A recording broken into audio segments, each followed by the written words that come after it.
Casa de Oración Santa Fe te invita a sus reuniones.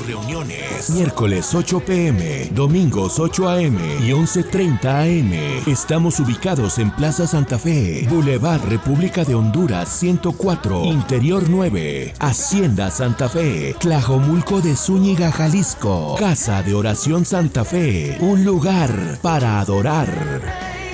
Y su nombre vamos a exaltar. El tema que quiero compartir se llama Desde la prisión. Esa es una serie que yo le he titulado de esta manera, Desde la prisión.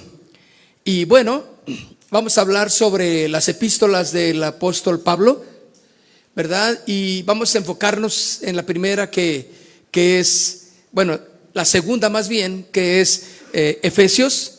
Vamos sobre ella, vamos a hacer un estudio muy, no muy profundo porque el tiempo también es diferente, ¿verdad? Todos los miércoles así va a ser. Entonces yo le invito a que no falle también en traer su Biblia, para que haga también un cuaderno para anotaciones. Vamos a hacer de cuenta que estamos en la escuela bíblica, ¿de acuerdo? Entonces es importante porque la palabra de Dios siempre es la que nos nutre, la que nos sostiene, la que nos edifica. Bueno, el tema entonces de esta serie es Desde la prisión. El autor del libro de Efesios pues es el apóstol Pablo, ¿verdad? Y acerca de esta epístola, mis hermanos, esta es una de las 4 epístolas que incluye Colosenses, Filemón y Filipenses también, ¿verdad? Ahora, Pablo las escribe, ya lo sabemos, mientras él encuentra prisionero en Roma. Estaba preso en la ciudad de Roma. Aproximadamente dicen en el 62 o en el año 63 después de Cristo. O sea, vean ustedes el tiempo en que estuvo Cristo, fue crucificado, y después de 62, 63 años más en adelante, ahí está Pablo preso escribiendo estas epístolas. Entonces, y escribe estas sobre todo de Efesios. Lucas nos lo muestra ahí en el libro de Hechos de los Apóstoles, en el capítulo 28. Nos habla exactamente de que Pablo fue preso, porque fueron varias ocasiones en que arrestaron a Pablo. No fue solamente una vez. Pero en esta ocasión a Pablo, recuerda que lo llevan a Roma porque él apeló, ¿se acuerdan? En su juicio, y todo por andar predicando el evangelio, mis hermanos. Entonces, estando allá en Roma, a él lo ponen preso, más bien preso domiciliario, como le llamarían así, ¿verdad?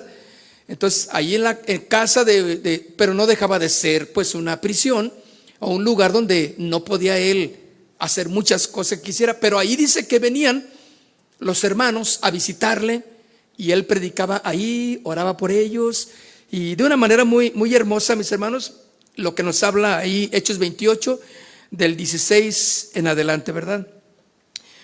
Pablo entonces nos damos cuenta que hace mención de su encarcelamiento en esta epístola. Desde ahí en el capítulo 3, en el verso 1, Pablo está hablando de la forma en que fue encarcelado, porque él estaba exactamente ahí en esas prisiones. Y la mayoría de los escritos del apóstol Pablo fueron desarrollados durante este tiempo de cárcel. Y es asombroso, mis hermanos, cómo el Señor tiene que llevarnos en ocasiones a tiempos difíciles en nuestras vidas para que seamos productivos, ¿verdad? La comodidad, mis hermanos, dicen que la comodidad no es buena para la vida cristiana, ¿sí? El confort en el cual podamos encontrarnos no es bueno para la vida cristiana, porque la vida cristiana, mis hermanos, nos lleva a dar, a dejarnos y todo por el Señor. Entonces, no cabe duda, mis hermanos, que Pablo aquí nos enseña que aún en medio de esa prisión en la que se encontraba, hizo de los mejores escritos desarrollados en este tiempo. Bueno, la excelencia del libro de Efesios también ha sido llamada la corona de los escritos de Pablo. Otros le han llamado la epístola más profunda de los escritos de Pablo. Ahora, otros también le han llamado el poema de Cristo a su iglesia. Y eso es importante, mis hermanos, porque el libro de Efesios, perdón, el libro de Efesios está dirigido a la iglesia. Una iglesia específica, con problemas específicos, pero también con soluciones específicas.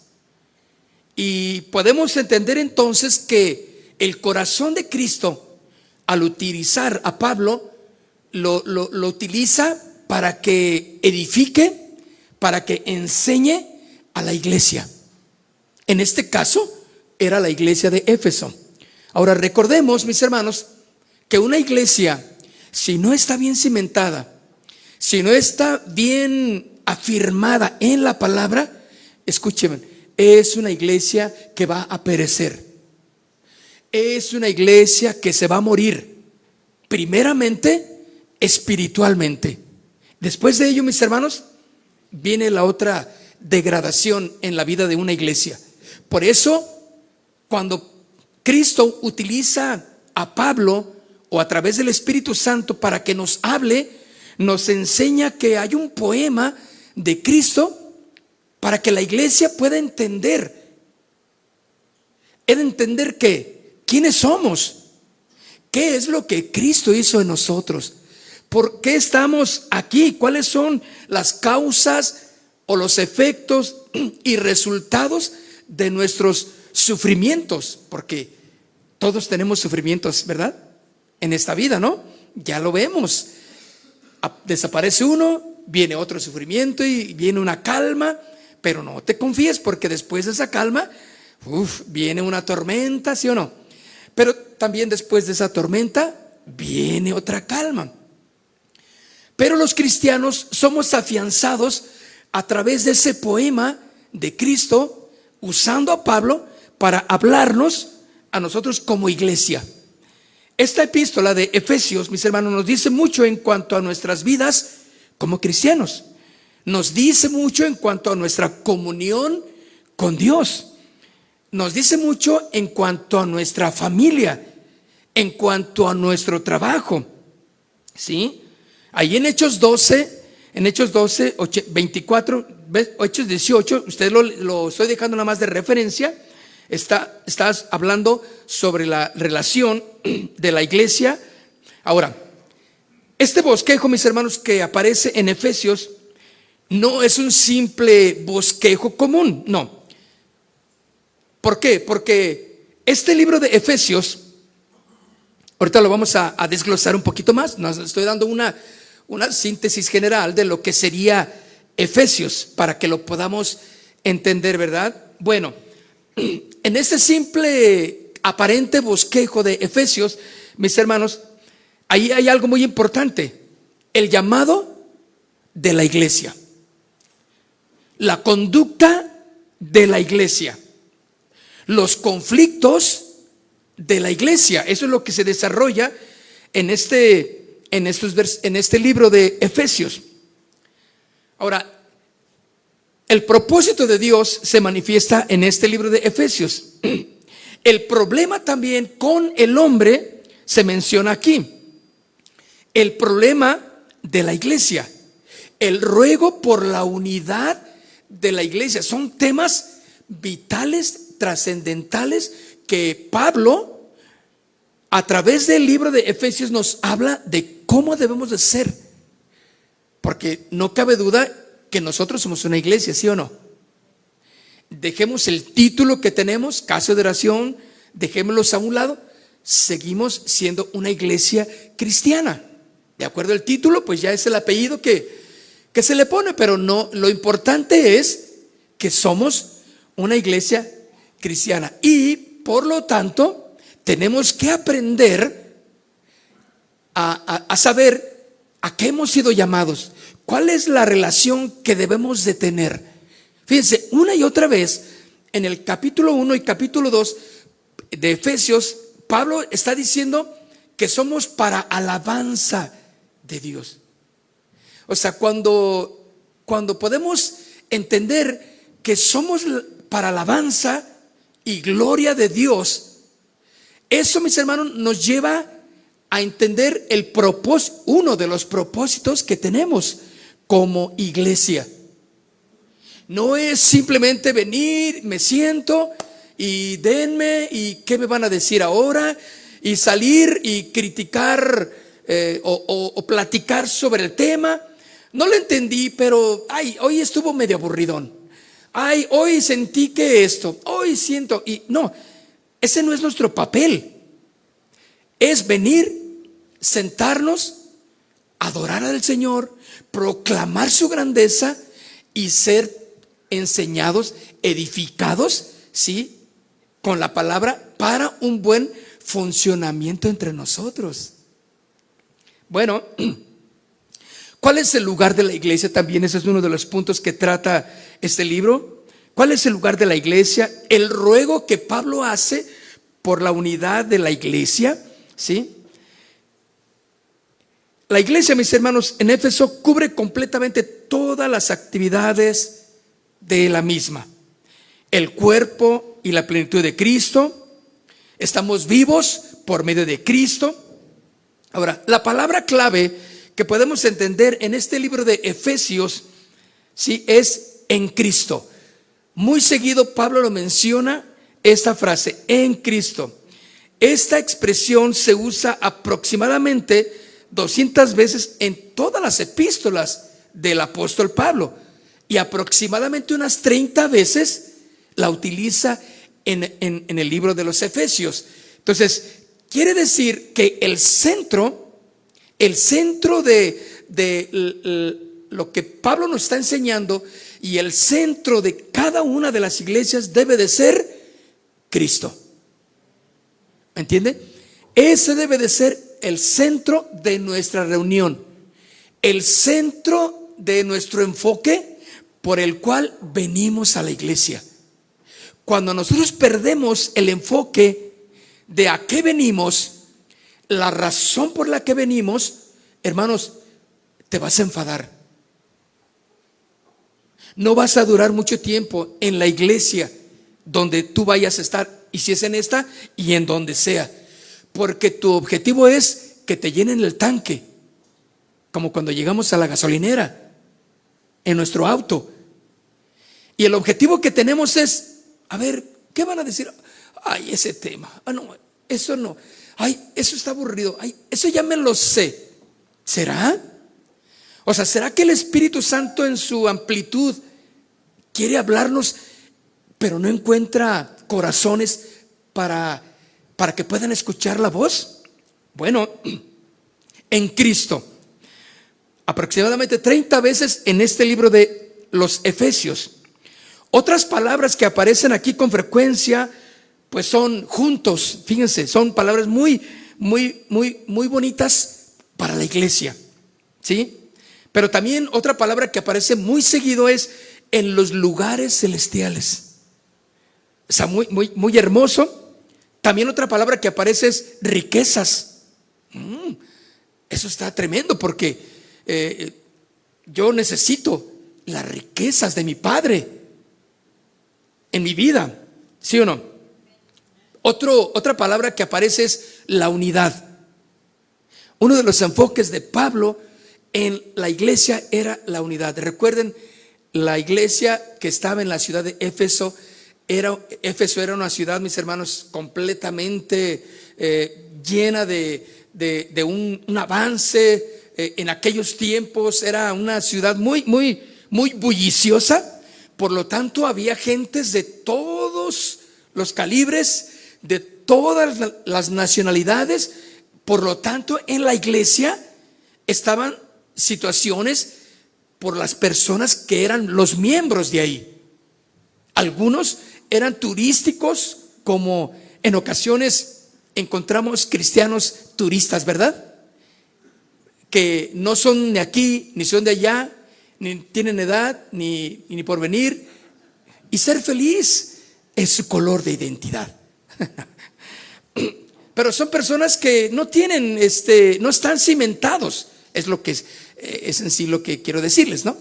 Entonces, por lo tanto, la iglesia en Éfeso era igual. No era una iglesia que estaba cimentada. Y eso, mis hermanos, estaba ocasionándole a Pablo problemas en la iglesia. Por eso todas las enseñanzas que Pablo estaba dando, guiadas por el Espíritu Santo, eran para fortalecer, para unificar, para que la iglesia trabajara junta, que se entendieran que son uno solo, ¿sí? Porque esa es otra de las palabras que aparecen muy comúnmente en el libro de Efesios.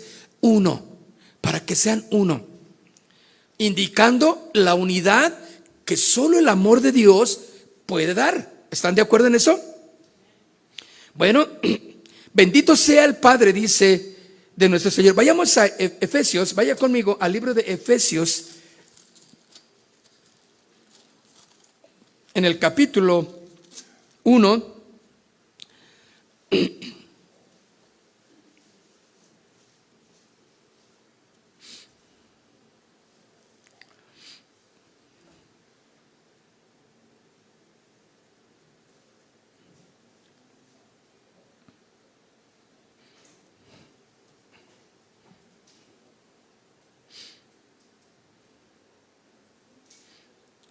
Dice entonces, Pablo, apóstol de Jesucristo, por la voluntad de Dios, a los santos y fieles en Cristo Jesús que están en Éfeso, gracia y paz a vosotros de Dios, nuestro Padre, y del Señor Jesucristo. Bien, mis hermanos, un versículo clave en esta epístola de Efesios es el verso 3. Dice: bendito sea el Dios y Padre de nuestro Señor Jesucristo, que nos bendijo con toda clase de bendición espiritual en los lugares celestes. Bueno,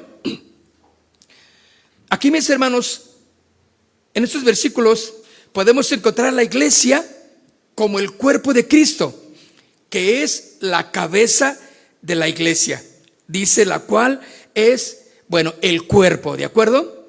Es la iglesia. Él es la plenitud de todo aquel que lo llena todo en todos. Bueno, dice entonces: bendito sea el Dios y Padre de nuestro Señor Jesucristo, que nos bendijo con toda clase de bendiciones espirituales. Un panorama, mis hermanos, global acerca de la iglesia de Éfeso nos enseña que la iglesia es el cuerpo de Cristo, la plenitud de Cristo, donde están todas las bendiciones espirituales. Quiere decir que somos privilegiados el ser llamados como la iglesia de Cristo. En el capítulo 2 de ahí mismo, de Efesios, la iglesia es el único cuerpo de Cristo que une entre los judíos y los gentiles. Estoy dando una semblanza rápida. La iglesia en el capítulo 3, por su existencia, declara la sabiduría de Dios y el propósito eterno. Bueno, en este capítulo 1 entonces, mis hermanos, que vamos a leer, nos enseña mucho en cuanto al plan de la redención del hombre perdido. Nos habla en cuanto a al misterio y en cuanto a muchas de las bendiciones espirituales que gozamos y que tenemos como hijos de Dios en Cristo. Recuerden que el centro es Cristo en nuestras vidas, ¿de acuerdo? También aquí nos habla de cuanto al proceso de nuestra salvación y cómo recibimos las arras del Espíritu Santo y qué es eso y para qué es. Pablo menciona en este capítulo 1 que es importante el poderío de Cristo en todas las cosas, especialmente sobre la iglesia, que es su cuerpo. Dice, la plenitud de aquel que lo llena todo en todo. Entonces empezamos con el verso 1, dice que Pablo, apóstol de Jesucristo por la voluntad de Dios, a los santos y fieles en Cristo Jesús que están en Éfeso.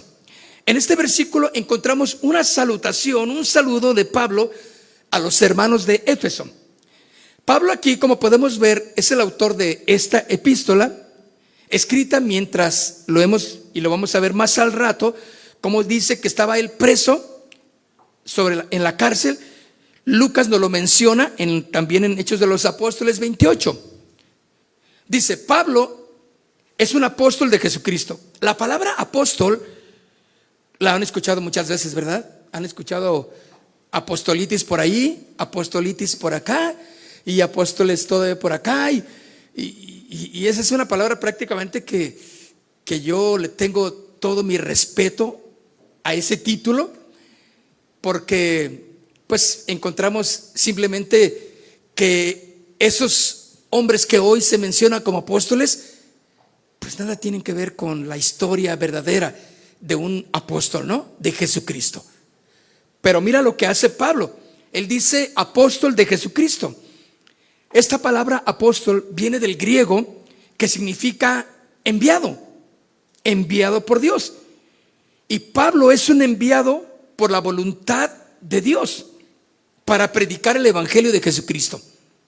Eso es lo que verdaderamente hace un apóstol, es enviado a predicar, contrariamente a la idea de los apóstoles que vemos, ¿verdad? Hoy en día. Cuando nosotros podemos entender esto, podemos entender y saber que cualquier título que quieran los hombres atribuirse en el nombre de Dios tendrá que ser avalado por las Escrituras, ¿sí? Y avalado por el testimonio correcto. Pablo, con toda la firmeza y la seguridad, decía que él era apóstol de Jesucristo por la voluntad de Dios, enviado, porque la palabra apóstol es aquel que es enviado. Entonces, ¿fue enviado para qué? Para recaudar fondos para la obra que iba a hacer él en alguna otra iglesia, en algún otro lugar, levantar un edificio más grande. No, fue enviado por la voluntad de Dios para predicar, para hablar de Cristo, para hablar del evangelio. También Pablo, mis hermanos, es un enviado a los santos y los fieles que están en Cristo Jesús.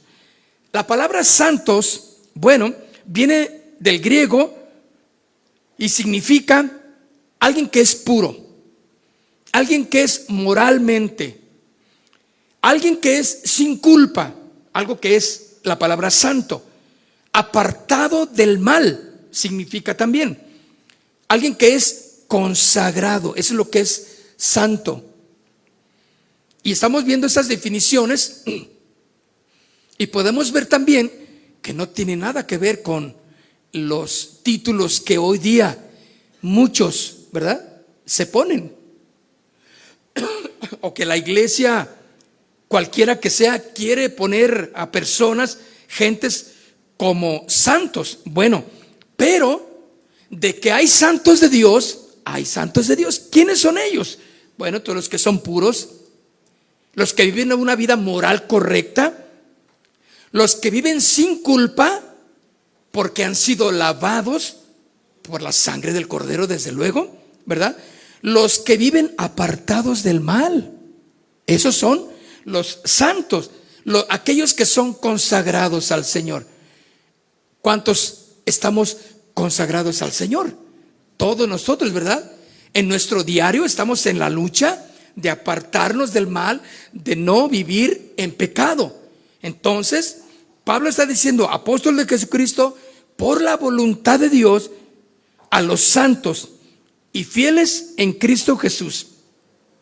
Todos los cristianos, mis queridos hermanos, todos los cristianos son llamados santos, porque también en los tiempos de la iglesia primitiva eran llamados de igual manera. Pero dice también los fieles en Cristo Jesús. que son aquellos que se preocupan por mantener sus ropas blancas. Esos son los que son fieles. Y esa es una exhortación. Ya empezamos con la exhortación para cada uno de nosotros, que nos debemos de preocupar, porque la palabra de Dios va dirigida a nosotros, los que somos santos. Y si somos santos, somos consagrados, apartados, por lo tanto somos los fieles del Señor. Y una persona fiel es aquella que se preocupa por mantener sus ropas blancas. Yo me acuerdo que escuchaba en una predicación del pastor Olivares, que él decía: imagínense una novia con su vestido blanco, ¿verdad?, que ya va próxima a su boda, pero se le ocurre irse a despedir de su padre o de un familiar, y ese familiar trabaje en una mina de carbón. ¿Ustedes creen que va? No, pero no me mancho, o sea, nomás entro y salgo. ¿Te imaginas? ¿Crees tú que va a conservar su vestidura blanca? Claro que no. Entonces, los fieles en Cristo, como dice aquí la Escritura, dice Pablo, llamado por la voluntad de Dios a los santos y fieles en Cristo que están en Éfeso. Estos fieles, mis hermanos, son aquellos leales a Cristo. ¿Escucharon? Leales a Cristo por medio de su comportamiento como hijos de Dios. Eso es interesante, mis hermanos, porque esto está sentando las bases para nuestro buen crecimiento. Yo me he dado cuenta que hay gente que le es más fiel a fulano de tal que a Dios mismo. Le es más fiel a su mamá, a su papá, al marido, a la esposa, que a Dios. Entonces, no es una persona consagrada. No es una persona que tiene un cimiento correcto. Está distorsionando la esencia, el contenido de las Escrituras, ¿sí o no? Porque aquel que es fiel es aquel que aún su comportamiento es consagrado, porque es un hijo de Dios. Bueno, esta palabra de fieles viene del griego, que conota una idea de una persona que confía en Cristo y que se mantiene a Él lealmente y constantemente.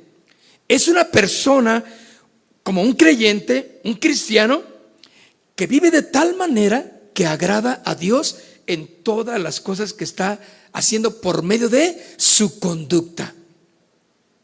Entonces, es una exhortación para que entendamos que esta palabra es para nosotros. No puedes decir, bueno, entonces no es para mí. Entonces no, entonces, no, yo estoy mal, yo ando, pero sí. No, enderézate. La idea es que esta palabra nos lleve a caminar correctamente. Si estamos actuando mal, bueno, enderezar nuestros pasos para verdaderamente ser fieles al Señor. Estos santos y fieles en Cristo Jesús, ¿dónde se encuentran, hermanos? En la iglesia. ¿Dónde los encontraba Pablo? En Éfeso. Y Éfeso está hablando también de la epístola universal para las iglesias. Entonces, el mensaje es que aquí se encuentran hombres y mujeres y jóvenes fieles al Señor. Amén. Porque no podemos permitir que Satanás robe la semilla y te dejes llevar por sus pensamientos, por la conducta del enemigo, y te diga, no, ya ves, ¿para qué vas? No seas hipócrita, mejor ni vayas. Nomás andas ahí y ni cambias, ni mejoras. Sigues hablando igualito, sigues viendo lo mismo. No, mis hermanos, es una lucha continua. Vamos a ser mejores.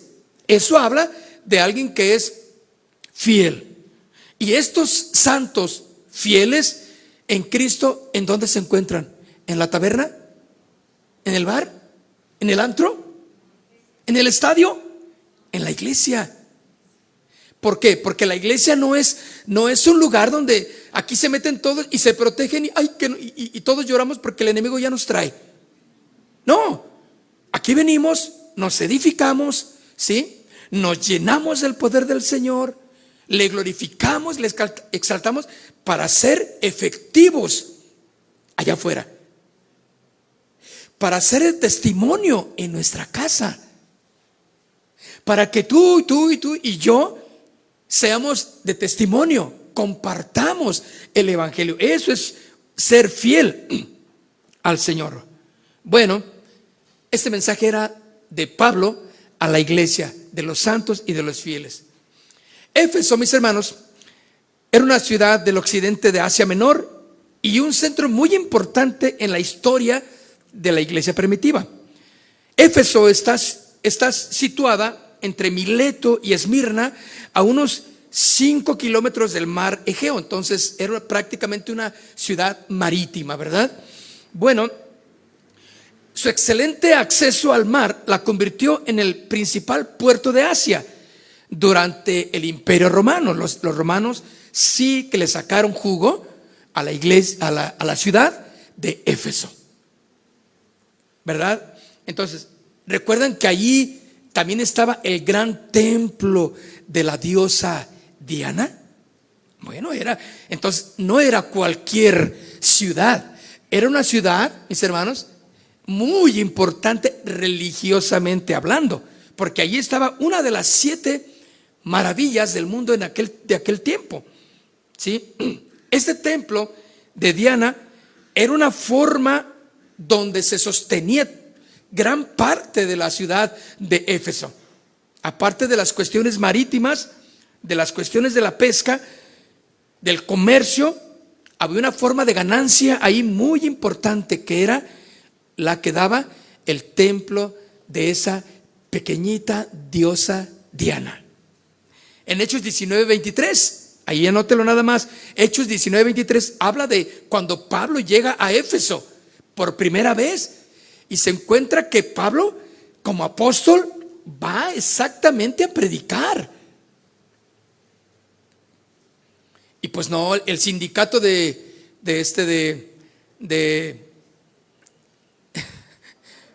qué? De alfareros, exactamente. El sindicato de alfareros, ¿sí? Pues se le dejaron venir, bueno, primero fueron a quejarse a las autoridades. Ya está aquí este hombre que nos está echando a perder el negocio. Perdón, aquí nuestra adoración a nuestra gran diosa Diana, porque está diciendo que Diana no es nadie, está hablando de otro Dios y mucha gente le está siguiendo. No, el negocio, perdón, las cosas de Dios no se nos van a salir de control. Y van sobre Pablo, lo agarran y lo apresan. Y así le fue al pobre Pablo.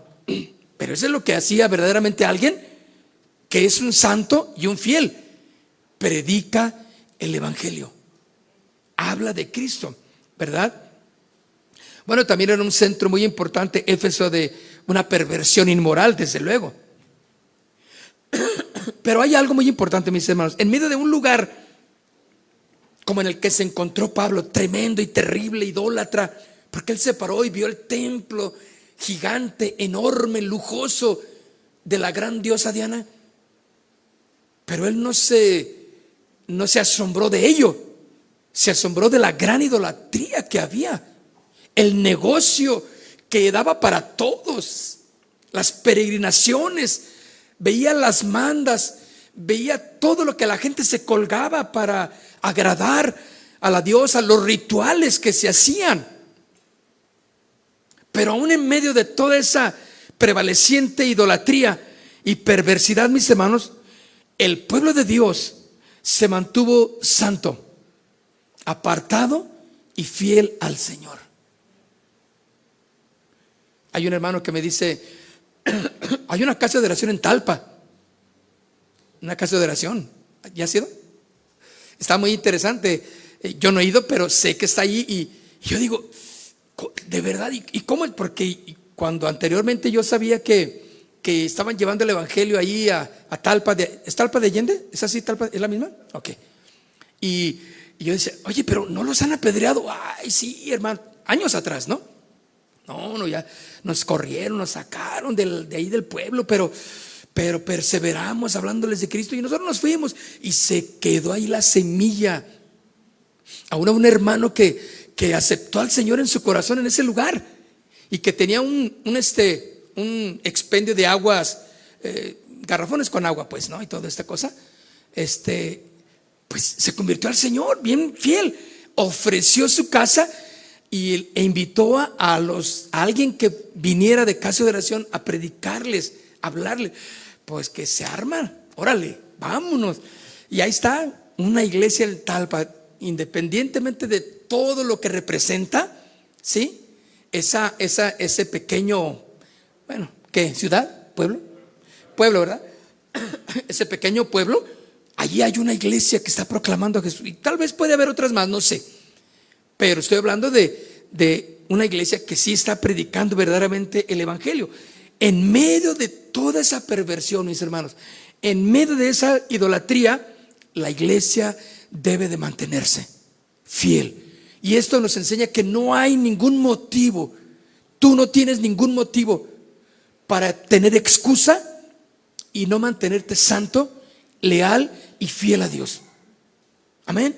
Tú no puedes decir, no, si supieras mi familia cómo es, si supieras mi colonia, si supieras en el lugar de mi trabajo, es tremendo. O sea, donde sea, el Espíritu del Señor está sobre de ti. Y tú puedes ser testimonio cuando vayas en tu Uber, cuando vayas en tu taxi, cuando vayas en tu camión, llevando a tanta raza que va hablando quién sabe cuánta cosa. Y a lo mejor no eres el principal en el camión, en el auto, en la empresa, y tus compañeros ponen unas músicas que, Dios mío, dice, no edifica. ¿Para qué vamos a meternos en problemas, verdad? Y que no edifica. Y allí, en medio de ello, como Pablo, empezó a predicar y empezó a predicar. Y sabes, hubo muchos que creyeron el evangelio. Entonces, todo lo que tú hagas como un hombre santo, una mujer santa, una mujer fiel que honre a Dios, será proclamar a Jesucristo en el lugar en el que Dios te permitió estar. Amén. Bueno, a pesar de toda esa inmoralidad, idolatría, la iglesia debe prevalecer. ¿A poco están en Santa Fe? Sí, Santa Fe. No, pero ha de ser terrible. Pues ahí exactamente, donde está lo terrible es donde el Señor nos pone, ¿o no? No, pero es que el chivabarrio y que no sé qué. Pues sí. No, pero es que no puede ser que. Oye, ¿y cómo? Pues ahí está el Señor obrando, haciendo milagros, ¿sí o no? El Señor está haciendo milagros en todas las colonias. Donde se predique a Jesucristo, el Señor habla. Pero mira lo que dice en el verso 2: gracia y paz a vosotros de Dios, nuestro Padre, y del Señor Jesucristo. Pablo entonces, mis hermanos, desea que la mayor parte de las veces en nuestras vidas, que la gracia y la paz sea para cada uno de nosotros. Cada miembro de la iglesia debe de gozar de esa gracia y de esa paz. Ahora, dice gracia. Bueno, esta palabra gracia viene del griego caris. De ahí viene carismático, ¿se acuerda? Bueno, carisma, ¿lo ha escuchado? Bueno, gracia, eso significa gracia, significa regalo, inmerecido desde luego. Significa entonces aceptable, significa beneficio, significa favor, regalo, pero también significa gozo, libertad y placer. En el Nuevo Testamento, mis hermanos, esta palabra viene entonces a significar un favor no merecido hacia el hombre en cualquiera de sus circunstancias, y como última expresión es por medio de Cristo y la cruz. Bueno, mis hermanos, no cabe duda que la gracia viene a ser algo inmerecido, un carisma, un regalo. Por eso los carismáticos, ¿se acuerdan de aquel grupo de renovación carismática que hubo hace muchos años atrás? Dentro de la Iglesia Católica se empezó a gestar un movimiento de la renovación carismática. O sea, los dones del Espíritu Santo, los regalos del Espíritu Santo, como hablar en lenguas, como sanidad, como liberación, como paz, como salvación, se empezó a manifestar de una manera asombrosa. Pero los religiosos pues dijeron, no, aquí no. Tienen que pasar primero por esos puntos y empezaron otra vez a tecnificar todo. Empezaron otra vez a regular al Espíritu Santo y le dijeron, no, Espíritu Santo, así no. Y luego yo, ¿estoy pintado o qué? Bueno, entonces el Espíritu Santo caballerosamente dice, bueno, pues donde no me dan chance, adiós. Voy a donde sí me den chance. Bueno, nosotros salimos de ese movimiento carismático, que le decían el carismaniático, ¿verdad? De cariño, así le decían, ¿verdad? Qué cariñosos, ¿verdad? Bueno, entonces de ahí viene su nombre. Pero mis hermanos, fíjense bien, Pablo está enseñando aquí y va a enseñar que la salvación viene por la gracia de Dios. ¿Están de acuerdo? Este no es algo que merecíamos, ¿sí? Este fue una extensión de la misericordia, de la gracia de Dios sobre nosotros, que no, absolutamente no es por medio de las obras, como dice Romanos 11:6. Efesios 2:8 también lo dice, Gálatas 3:11. Lo dejo de referencia para que llegando usted a casa, si luego lo quiere volver a retomar, vamos a ver qué dicen esas citas bíblicas. Bueno, quedamos claro que la salvación prácticamente es un carisma, un regalo. Es la gracia de Dios. No podemos en ninguna manera haber obtenido la salvación si no es por la gracia de Dios. ¿Están de acuerdo? No es de nosotros. No es que tú digas o la gente dice, no, yo cuando quiera, yo nada más quiero darle ahorita rienda suelta a mi vida, y ya cuando yo ya vaya acercándome a que es mi momento de arrepentirme, o yo no sé, o ya viví demasiado, ya me cansé, ya no hay más, voy a aceptar entonces a Jesús. No, mis hermanos, eso viene de Dios. ¿Me entienden? Y la disposición correcta de un corazón, desde luego.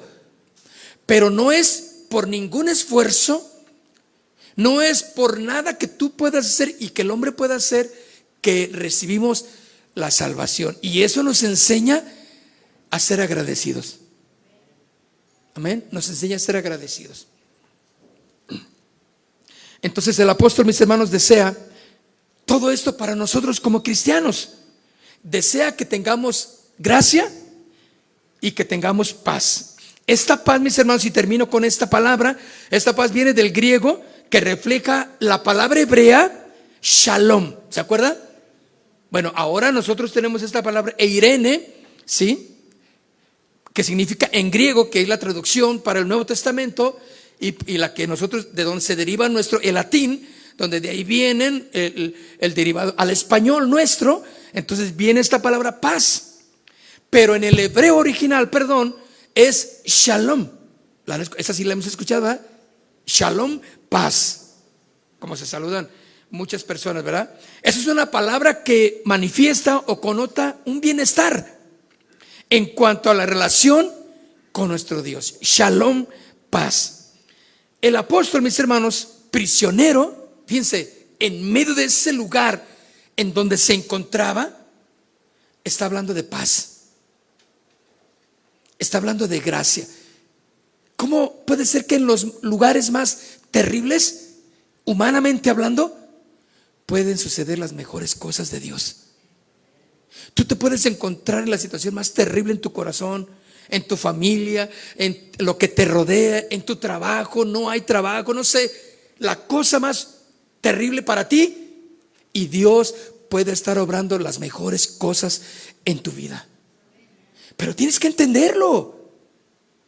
Tienes que saber que eso que está pasando en tu vida, Dios tiene un propósito.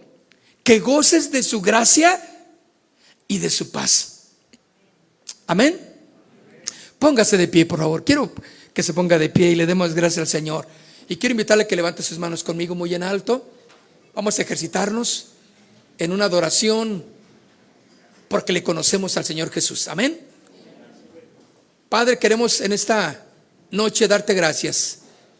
Levantamos nuestras manos, nos rendimos a ti, te conocemos y al conocerte cada vez más y más, produce gratitud, produce en nuestros corazones alabanza, Señor. Queremos honrarte en esta noche y darte gracias porque a través de ese tiempo que Pablo pasó en prisión, dejó esta epístola para la iglesia y nos enseña a caminar en santidad, que nos enseña a caminar en el favor inmerecido de Cristo nuestro Señor. Gracias, Señor. Levantamos nuestras manos y te decimos que tú eres el Señor de nuestras vidas. Gracias, Padre. Aquí estamos en esta noche honrándote como santos, fieles tuyos, Señor. Y en cualquier situación en la que nos encontremos, nuestro corazón está firme en ti, Señor. Queremos darte gracias por cada corazón en esta noche aquí, por los que nos están viendo por el internet, los que se están recuperando de sus dolencias allí en sus casas, Señor. Afianza sus corazones en ti, porque no hay situación terrenal que nos pueda separar de tu presencia, Señor. De gozar de esa paz y de ese gozo y de esa gracia que viene por medio de Cristo Jesús a la iglesia. Gracias, Señor, por cada uno de los que están aquí, en el nombre de Jesús. Amén. Demos un aplauso a nuestro Dios.